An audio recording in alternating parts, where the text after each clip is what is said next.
Hi everyone, it's Molly Ann Fairley from the School of Psychic Studies, here to tell you about a presentation that I will be giving next Wednesday evening at 8 o'clock till 9:30.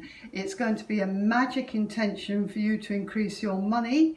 It's going to be a magic intention for you to increase your resources, your support, everything that you want to have happen.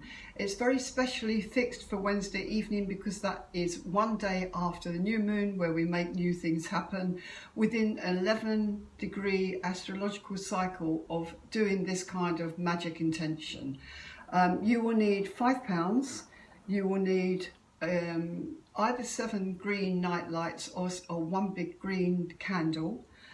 You will need to, if you can, have a bath with frankincense beforehand, or a bath with Epsom salts to clear your energy field, or have a shower and see the shower clearing everything away, or mentally envisage a shower of light. It's important, this, okay?